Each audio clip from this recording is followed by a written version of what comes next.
Thanks, Brother Michael. Well, brothers and sisters, we're going to talk about resurrection this morning, and I'd like you to join me in 1 Thessalonians chapter 4, if you would, because we didn't quite get to deal with the final couple of verses in that chapter, and we very quickly, by the way, went through verse 16. I did it much more thoroughly this morning with the teenagers. So we want to just have a quick look at verse 17 and 18 of 1 Thessalonians chapter 4. Where Paul says, having spoken about the dead in Christ rising first, having reminded us of the judgment in the voice of the archangel, having suggested that the resurrection will occur on the Day of Atonement, all of those things were in verse 16. He now says, then we which are alive and remain, or left over as that Greek word means, shall be not caught up, but caught away. This Greek word harpazo, you're going to see again in a moment.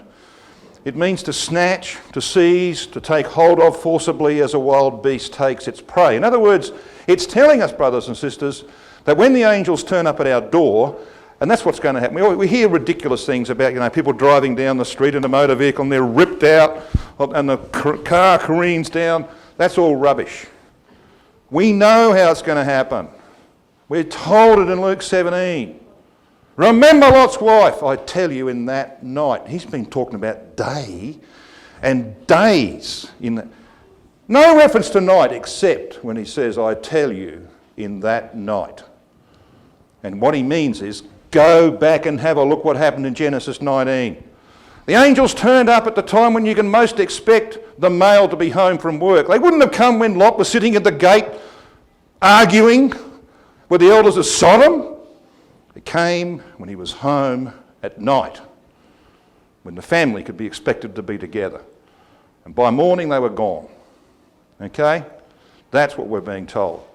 So when those angels come, there's no good saying to them, like the parable suggests in Matthew 25, now listen, could you give me another couple of weeks? I'd just like to get my act together. No. You are going to the judgment seat of Christ. That's what he means here. Be caught away together with them, not in the clouds. There's no definite article in the Greek. In clouds. The symbol of a multitude. Hebrews 12 verse 1. Ezekiel 38 verse 9 and verse 16. And other references that tell us that the cloud is the symbol in the Word of God for a multitude of people. Caught away together with them in clouds to meet. This word meet is also significant. It's the Greek word that was used when you were being approached by some delegation of importance and you went out to meet them. If some Roman delegation was coming from Caesar, you wouldn't go out and sort of say, well, what are you doing here? You would go out and you'd say, yes, sir, we'd like to invite you in, sir. And that's exactly what it will be, brothers and sisters. We're going to meet the greatest dignitary, apart from one, in the universe. The one who's going to be called the Father of the age. The one who's called Michael the Archangel in Daniel 12 verse 1 with delegated authority from God to determine destinies. Yes, she'll meet the Lord, not in the air. There's no article there either. That's why you've got a red line through it. You can cross it out safely. In air. This is the aerial, the governing region. Paul talks in Ephesians 2 verse 2 about the prince of the power of the air. And then in chapter 6 of Ephesians, verse 12, he tells us who it is. He says, we wrestle not with flesh and blood, but against principalities, against those who control the air, the princes of this age. He's talking about governments. You see, the whole point of the resurrection, as we saw yesterday, is that Christ is coming to put together an army, that he might establish a new aerial, a new government for our world. That's the purpose of the return of Christ, to raise the dead and to gather those who are alive and remain. And so he says, wherefore comfort one another with these words. So when the angels do turn up, what method of transfer might we expect? Well, we're going to see in a moment. But these are this is the symbology, this is the figures of speech that the apostle is using. He talks about meeting the Lord in the aerial. Well, how's this going to come about? Well, the Son of Righteousness of Malachi 4 verse 2, beaming today down upon the sea of nations that are casting up mire and dirt, here and there evaporates one of those little droplets, and they go up and form clouds of witnesses. And their first work will be to drop the storm, the hailstorm, upon this world of Revelation 16 and verse 21. It'll come down like hailstones. But when that work is done, Psalm 72 verse 6, that they shall come down like rain upon the mown grass, mown down by the hailstones. See the language that Paul is weaving into this? And what's the purpose of it? Well, to establish this new government. Now, this is what we've been reading about in 1 Thessalonians 4. This is a summary of what Paul said. The living saints will not precede the dead. Christ will return with a shout or a command that will awaken the dead. He will come with the authority of the archangel to forgive or condemn, to invite in participation or to banish. The dead having been raised, he will gather the living with them into a place of judgment, and he will grant a reward to the faithful, rulership in the kingdom at his side. So shall we ever be with the Lord, says the apostle. And it's all about to happen, isn't it? All about to happen, because this is the purpose, to establish the new aerial. This is the hierarchy of the kingdom age. Yahweh's always going to be at the pinnacle of that, of course, but he has delegated to Christ all power in heaven and in earth. That's why Christ is called in Isaiah 9 verse 6, the Father of the age. It's like as though God, the Father, is on earth in the person of Jesus Christ. The Father. That's why Paul says in 1 Corinthians 15 that when the 1,000 years is up, he gives the kingdom back to God. He's got that massive authority to rule for God on earth, but he won't be doing it alone, because he will have with him his immortalised brethren, and they will rule with him as lords and kings. He's King of kings and Lord of lords. They're kings and lords. They're king priests. And the angels will be a delighted audience. That's why they're off to the side there. That's what Brother Roberts calls them, a delighted audience, because they will be watching for 1,000 years the results of 6,000 years of work. And they will take great delight in that, just like we older brethren take great delight in seeing younger brethren coming up and taking over our role. So we don't have to stand up here anymore. Don't we, Brother Dev? Yes. So the angels will stand back and delight in what they have accomplished over that 6,000 year period of human probation. Paul says in Hebrews 2 verse 5, for unto the angels hath he not put in subjection the world to come, whereof we speak. And the word in the Greek there for world is oikomene. And oikomene means the inhabited world. Normally when it's used in the New Testament, it refers to the Roman world. Obviously here it's talking about the inhabited world of the kingdom age. So the angels will be off to the side, but not, of course, eliminated. There is a delighted audience. And we have a mortality line. We have a mortality line. Beneath that mortality line, you've got the restored tribes of Israel as the head of the nations and the mortal populations of the nations. But there's another group there which we're going to talk about at the end of the week. They're not listed on that chart. They sit actually here. It's the young children of Christadelphian parents who were too young to be held responsible at the judgment seat of Christ, who are going to be in the land promised to Abraham and have one of the greatest privileges that could ever be given to a Christadelphian young person. We'll come to that, God willing, at the end of our studies this week. So how do we get there? Well, here are some examples of mortal transfer. Now, for the sake of time, if you want to go to Acts 8, I'm happy with that, but I'm not going to go there because I need the time. In Acts chapter 8, verses 39 and 40, Philip's been preaching to the Ethiopian eunuch. And he baptises him, and all of a sudden, Philip disappears. Now, he's down in the Negev. He's gone down here into the Negev. He's somewhere down beyond the Gaza Strip area. Okay? And then all of a sudden, he's gone. And the record says he's caught away. Harpazo. This is the word used in 1 Thessalonians chapter 4 and verse 17 of our removal to the judgment seat of Christ. All right? Caught away. Now, if you'd asked Philip, Did you enjoy the coastline as you were passing over Ashkelon? There's a nice beach at Ashkelon, we've just been there. Did you enjoy it? He would have said, what are you talking about? I never saw any coastline. And neither did he see a coastline. Any more than Enoch or Elijah, who were translated, saw where they were being removed to and saw what was between. Picked up, dropped. That's what happened to Philip. That's what happened to Enoch. That's what happened to Elijah. And it's going to happen to you and me. And it happened to the apostles as well. So here is Philip, transported 25 miles in American terms, 32 kilometres in Canadian and Australian terms, to Ashdod. Okay? Well, have a look in your own time at John chapter 6. Again, I'm not going to take you there for the sake of time, but in John 6, verses 16 to 21, we have the record of the storm on the lake, and there are the disciples rowing against this violent storm, and Christ comes. And eventually he gets into the boat, and there's a calm. You know what it says? It says, immediately they were at the land whither they went, to Capernaum. So they're out in the middle of Galilee, and it can get rough there in a storm, I can tell you that. It gets very rough in a storm. But you see, here you've got a 25-foot longboat with 13 men in it, and it's out in the middle of the lake at this moment, and it's in the port of Capernaum the next. Huh? The same way, brothers and sisters, that the angels, who always behold the face of my Father in heaven, Matthew 18 verse 10, can also perform Psalm 34 verse 7. The angel of Yahweh encampeth around those who love him.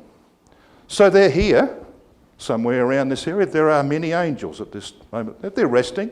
They don't need a cup of coffee, but they're resting. When you go to bed at night, they're not needed anymore, and they need to write up your record. So where do they go? They go back to the Father. Well, where does he live? In the heaven of heavens. Well, where's that? Somewhere in the middle of the universe? We don't know. But we know this, that the closest star to Earth is 4 light years away, which means if you travel at 186,000 miles per second for 4 years, you reach the first star. Yeah, see the point of this? They can be with the Father one moment and with us the next. That is spirit travel. It is vastly different than human travel. Ask those who drove up from Los Angeles to come to the Bible school. It's very, very different to human travel, and we're about to be subjected to it. You're not going to see, in our case, when the angel comes, if I happen to be home with my lovely wife and the angels knock on our door, you're not going to see the Indonesian archipelago as you pass over. One moment you'll be at 4 Patman Road, and the next moment before Mount Horeb. That's how it's going to happen. And we've got clear scriptural evidence of that. I want you to come to 1 Peter chapter 4. Here we have Peter's amazing description of responsibility to judgment. A question, of course, which is bandied around, has been for a long time. So simple. And I've done this talk in places where there are people in the audience who are going like this. No. So I know what it's like. But this is so simple. 1 Peter 4, verse 17. For the time is come that judgment must begin at the house of God. And if it first begin at us, what shall the end be of them that obey not the gospel of God?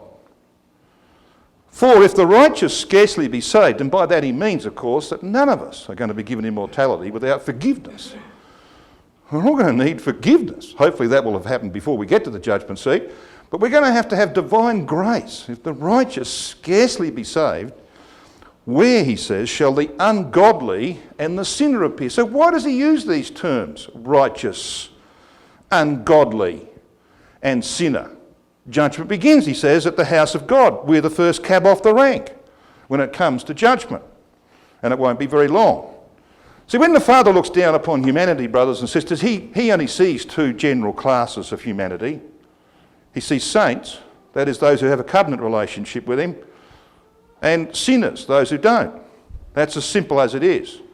Now, of course, the sinner class far outweighs the saint class in terms of numbers. But, sadly, within the saints group, there are a division. You have the righteous saints and you have ungodly. That's why the term ungodly is used, you see.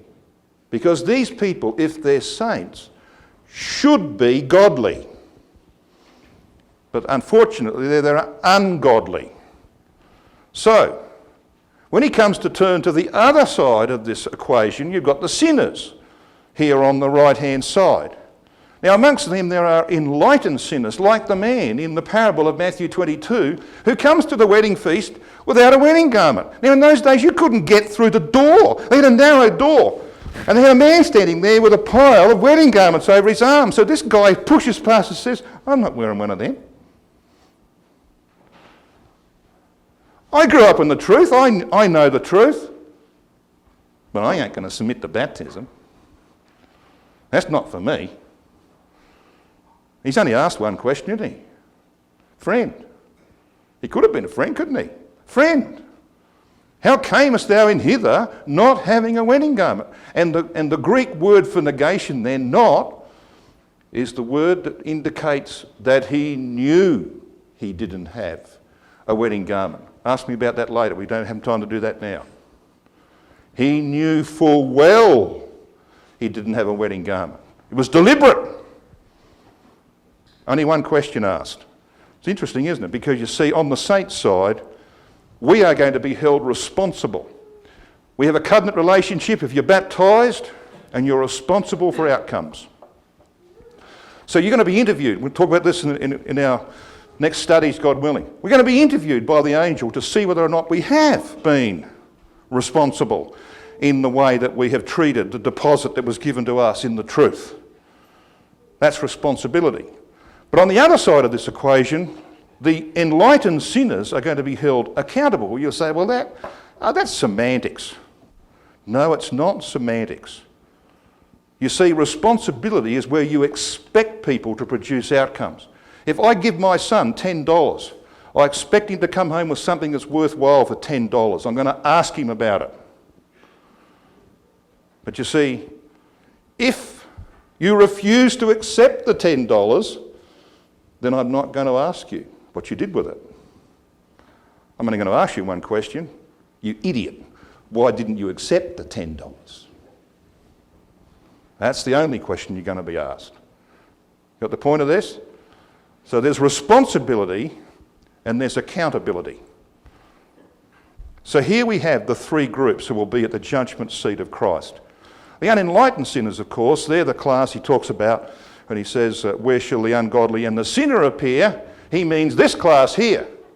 But in verse 17 he said, what shall the end be of them that obey not the gospel of God? That incorporates all humanity, who have good reason, Romans chapter 1 says, to know that there is a God. And they should pursue that God, if haply they might seek after him and find him. So when the judgments come, they're guilty. Simple as that. So here are your classes, brothers and sisters, who will be at the judgment seat of Christ. The bulk of humanity, of course, not accountable. In ignorance, the vast majority of mankind fits into that class, but they will receive just judgment when those judgments fall in Armageddon and beyond. Got a picture? I haven't quite finished yet. I want to read verse 19. It says this, wherefore let them that suffer according to the will of God, and Peter is writing to a class of people who were subject to the most horrendous persecutions. This was the Nero era. This was the time when he would put Christians, as to use that term, on posts in his backyard and he would have dipped them in tar and lit them up so they were torches in his backyard while he practiced his charioteering. This was the time when people were tied up in new animal skins and thrown to the lions and other wild animals who tore them to shreds and ate them. So our brethren ended up as a handful of animal dung or a pile of ash. He's writing to those sort of people. And he says this, "Wherefore let them that suffer according to the will of God commit the keeping of their souls in well-doing as unto a faithful Creator." Now, if I was writing this, I wouldn't have used those words. I would have said unto a faithful God, a loving Heavenly Father. True? Why does he say unto a faithful Creator? Well, because resurrection is a recreation, that's why. And this word anastasis, which some say variously as anastasis, have it your way. This word anastasis means a rising up, a standing up from the root anastemi. To stand up, to cause to rise, is used 42 times in the New Testament. 39 of those it's rendered resurrection, once rising again, and once raised to life again, and once that should rise. So it's pretty obvious what it stands for, isn't it? The resurrection is clearly the standing up of dead ones, and it will be the virtual recreation of former beings into exactly the same mental, moral and physical state that they possessed prior to their death, minus whatever it might have been that brought them there. You know, if they were in a car accident and mangled to pieces, whatever, that'll be gone, but you will see them and you will know them. And I'm looking forward to it, brothers and sisters, like you are. And there's some special reasons in my life why I'm looking forward to it. I visit cemeteries pretty regularly the day after the Day of Atonement, which I believe will be the day of the resurrection. And I go there in the hope, it's been vain so far, in the hope that I will see disturbed ground. There was evidence of the resurrection of Christ, wasn't there? There was an open tomb. The stone had been rolled away. Yeah. There was clear evidence. I think there will be evidence at the graves of those who ended up being buried. We've lost some people, tragically lost some people, like the family that fell out of the sky over the Pacific on the way to Lord Howe Island. Their bodies were never found. They were eaten by fish. They weren't put in a grave. But many are, including my mother, and including two of my best friends. I was 18 years of age. Within 2 days of getting into a motor vehicle to go to Perth to a youth conference. Two of my very good friends, Phil King and Ian Robinson, 19 and 18 years old respectively, were off to Bible school at Rathmines, 900 miles away. In the week prior, they had been painting charts. There was no such thing as PowerPoint in those days. We didn't even have those ancient things you call overhead projectors. They didn't exist. You wanted to put something up in front of people, you had to paint charts, like Maury Stewart used to do. And they had been painting charts till 1 o'clock, 2 o'clock in the morning, all that week. Then they left on a Friday to drive through the night to go to a Bible school 900 miles away. And as the morning sun arose, the driver, Phil, fell asleep. The old Holden vehicle, the FX Holden they were driving, slammed into a eucalyptus tree that makes these pine trees or fir trees, whatever they are here, look like toothpicks. The two in the front were killed instantly.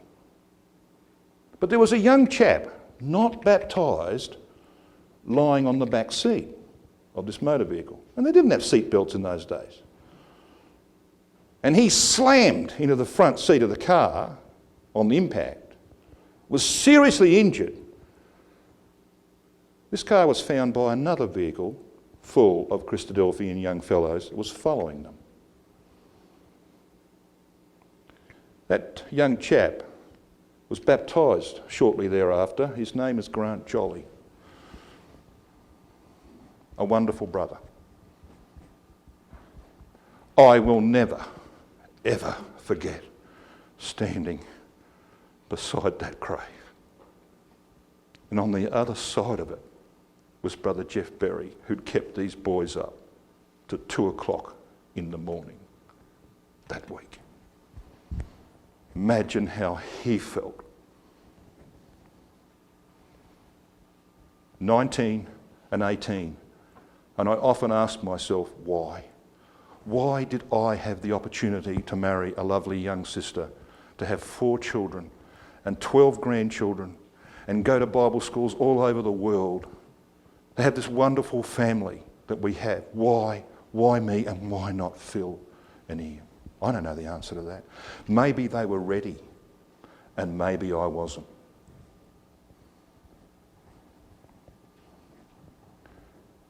I'm going to see him soon. And so are you. That's why this is so important, brothers and sisters. There were Corinthians who didn't believe in the resurrection. But we do. I want you to come to 1 Corinthians 15.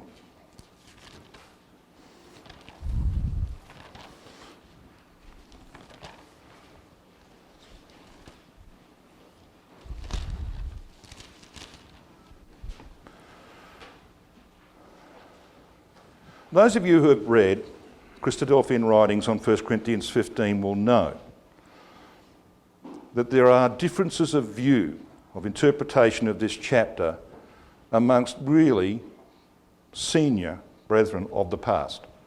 For example, Brother Roberts didn't agree with Brother Thomas. Brother Carter didn't agree with either Brother Thomas or Brother Roberts. And they're pretty big names, aren't they? So who am I? Who am I to suggest to you that I've got the answer? Well, I'm nobody. But you know who had it right? Brother Thomas. And I want to show you why. So these are the 3 views. And we're referring here to verse 35 through 37 of 1 Corinthians 15. It's all about sown. 3 views on sown in 1 Corinthians 15. There's the view that we are sown when we are born into a state and an environment related to corruption, dishonour, weakness and to things natural. That was Brother Roberts' view. There's the view that we are sown when the dead body is buried in the ground. And there's the view that we are sown when we are called forth from the grave at the resurrection. Now, I could give you a test that will make Steve Purcell's word tests at the back there look like Sunday school stuff. Right? So which of these views are right, you reckon?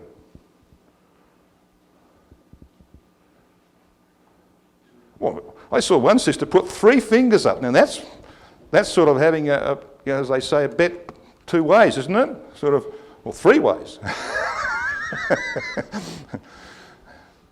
Well, actually, the 2 and 3 are correct.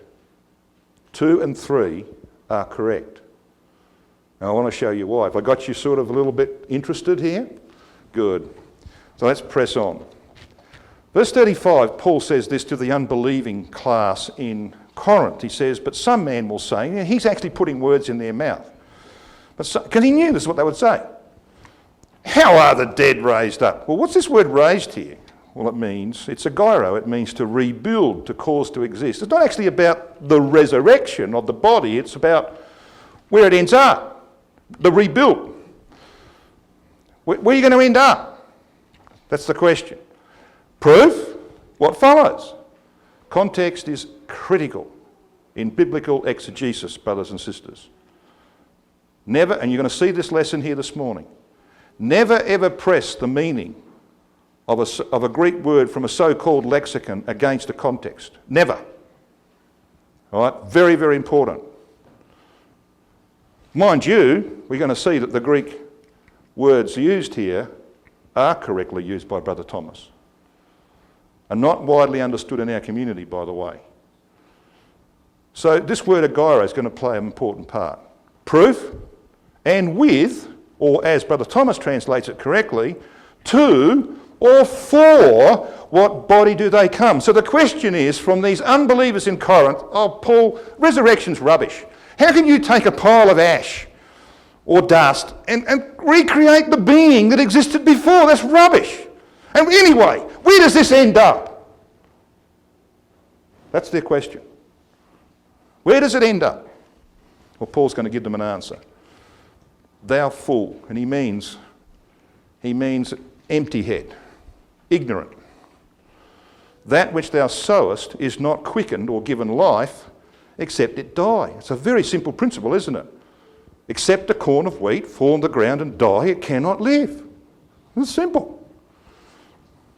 And that which thou sowest not that body that shall be, but bare or naked grain.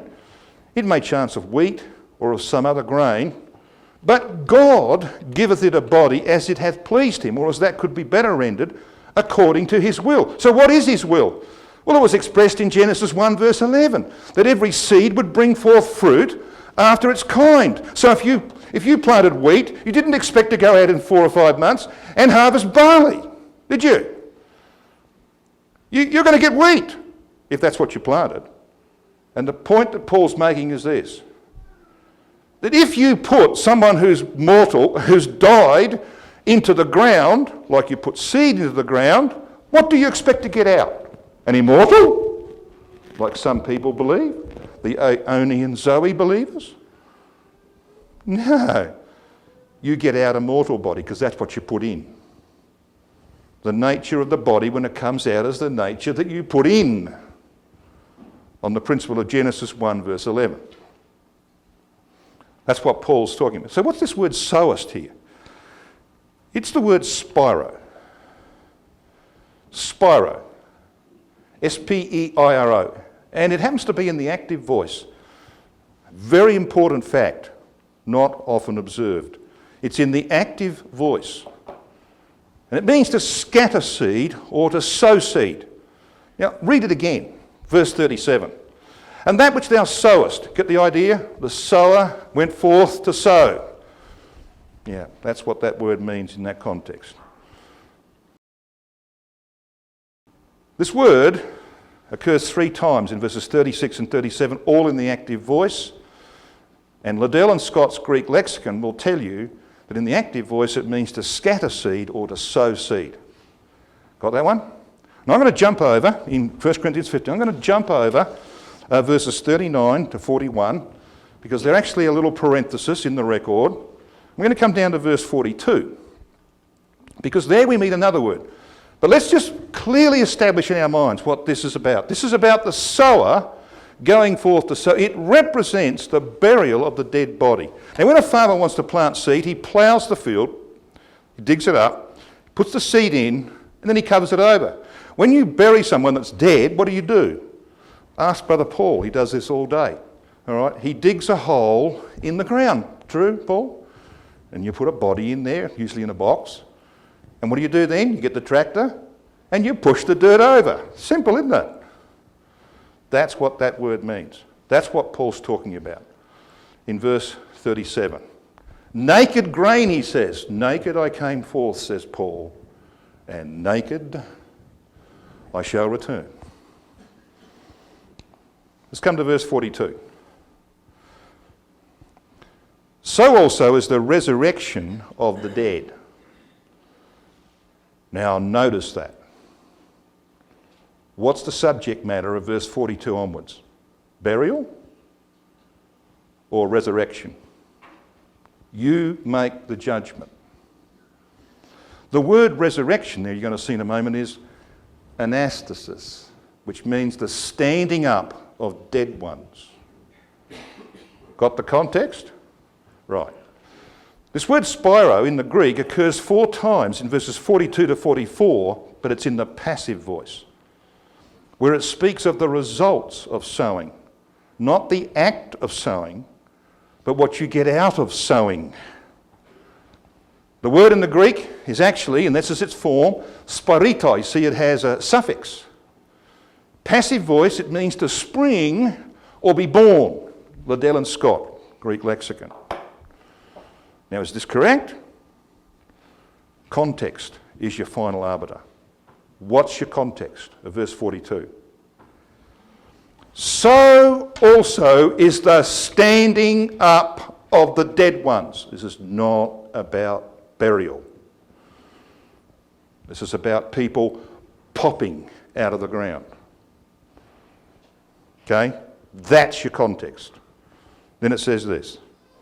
It is sown in corruption, it is raised in incorruption, it is sown in dishonour, it is raised in glory, it is sown in weakness, it is raised in power, it is sown a natural body, it is raised a spiritual body. What on earth is Paul talking about?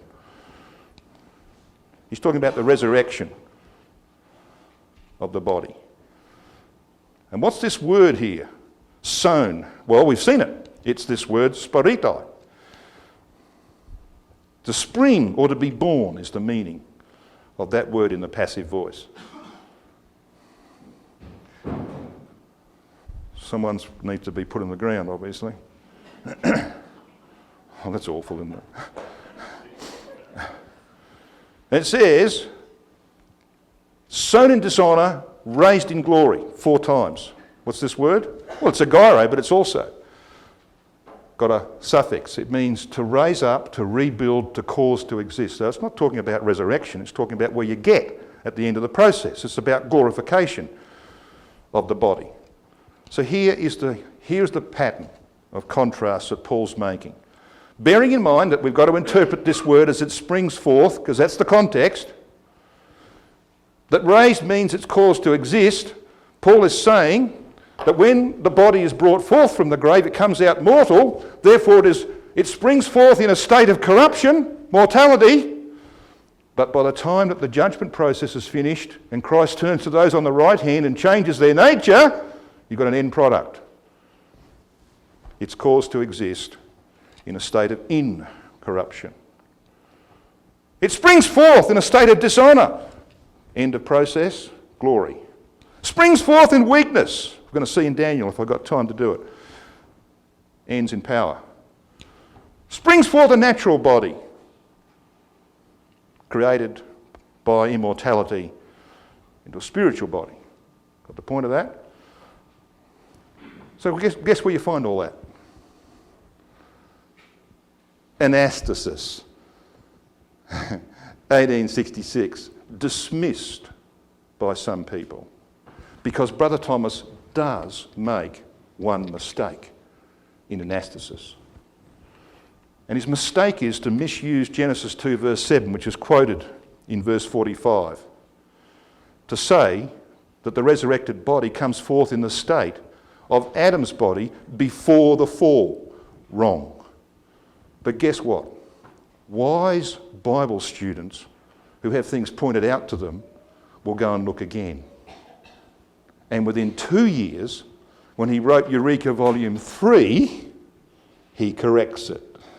He doesn't tell you he's corrected it. He corrects it. Now, you want the full story, you need to read the section on resurrection in a book entitled Events Subsequent to the Return of Christ, whose author is unknown.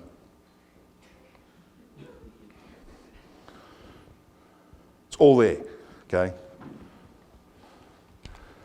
This is the story of 1 Corinthians 15. Seed body, death, naked kernel, under the ground. Sprout body, springs forth, still mortal. Judgment seat. Then glorification, full head of the corn.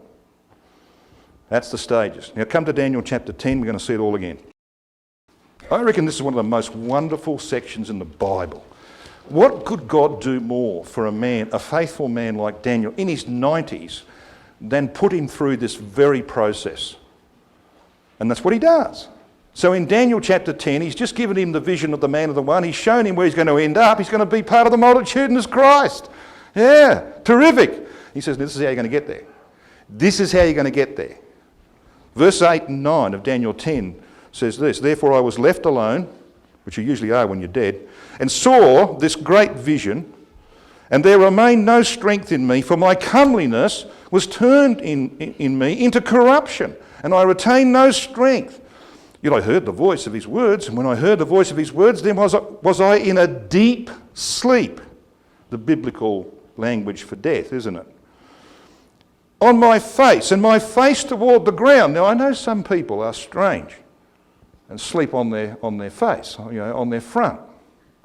But I find that ridiculously uncomfortable. I can't do that. So the picture you get is of a man who dies of a heart attack. Kaboom! Yeah! On his face. He's dead. In a figure, in a symbolic way, he's dead. He's going through an enacted parable, Daniel. So, what happens? Well, there are 3 stages of Daniel's resurrection. And the first is in verses 10 and 11 and verse 15. It says in verse 10, "And behold, a hand touched me like the angels will come to raise the dead, which set me upon my knees." So he's reformed. He's given life. "And upon the palms of my hands." So that's sort of not a very comfortable position. "He said unto me in verse 11, O Daniel, a man greatly beloved." You just imagine what it's going to be like for the faithful brothers and sisters when the angel that had responsibility for them in their life, who kept their record, goes to their graveside, raises them, and they pop out of the ground and they come out very enfeebled, as you're going to see in a moment, very enfeebled. And he says, "Don't worry, you're greatly beloved. You're greatly beloved." You imagine the impact of that. You know where you're going, don't you? It says in verse 11, "Understand the words that I speak unto thee, and stand upright." What's that? Anastasis. "For unto thee am I now sent." And when he had spoken this word unto me, I stood trembling. You know, why would this be the case, brothers and sisters? Why is it that when the angels raise the dead, they're going to stand trembling? Unable to speak. Look at verse 15. "And when he has spoken such words, and I set my face toward the ground, and I became dumb." Why would that be the case? Well, think about it for a while. If Esau is raised, and he will be, if Esau is raised, this is the party animal. This is the man who could leap over high buildings, fire arrows at 300 yards, and kill deer. If he's raised, and he's given vitality, what do you think he'd do with it? He'd rush around making trouble, wouldn't he? And there's a lot more like him. So what's God going to do? Enfeeble them. They will be enfeebled. They won't be able to touch anybody until their turn comes for judgment. And that's the next stage, isn't it? Verses 16 and 17. "And behold, one like the similitude of the sons of men touched my lips." Or 4.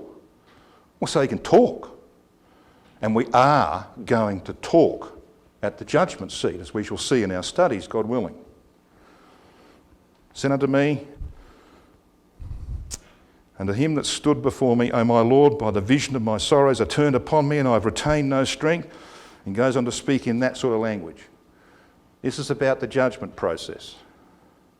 Then you've got verses 18 and 19, where he's accepted and immortalised. And we read in verse 18, it says this, "Then there came again and touched me one like the appearance of an Adam. And he strengthened me and said, O man greatly beloved, fear not, peace be unto thee. Be strong. Yea, be strong. You'll never be stronger." Then when Christ turns to those on the right hand and says, "Come, ye blessed of my Father, enter thou into the kingdom prepared from the foundation of the world." And in a moment, says Paul in 1 Corinthians 15, in the twinkling of an eye, and we'll come back to that statement later on, we shall be changed together. You know, I can't imagine that the multitude standing on the right who are immortalised while those on the left are still there watching, I can't imagine that multitude on the right will stand and say, "Well, that was a lovely feeling to be made into an immortal. That was terrific." I think there will be such bouncing around and joy over there. It's over. I've lost. that nature that dragged me down so often. There will be such joy. You know how I can say that with confidence? It says it in Malachi 4. It says in Malachi 4 that they shall go forth like calves, released from the stall. You know what the word is in the Hebrew? Gamble. Now, not the stuff you do down at the Indian casino. Not G-A-M-B-L-E. It's G-A-M-B-O-L. Gambling. Like when you let your cattle out in Canada after 6 months locked away in a barn. What do? Wander out and say, well, it's lovely out here. No. They're leaping around all over the place. That's what it's going to be like. We can be very thankful, brothers and sisters, that we know these things. And it's certain. It's absolutely certain.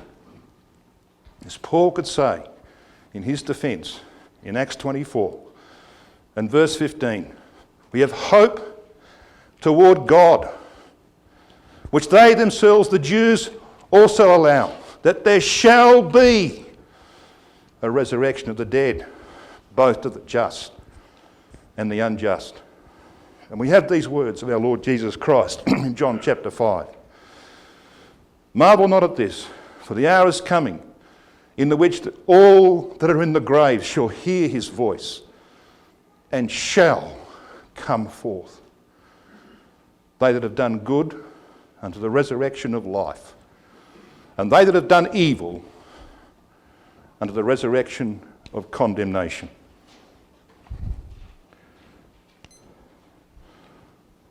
I have nearly 3 minutes to go. Let it never be said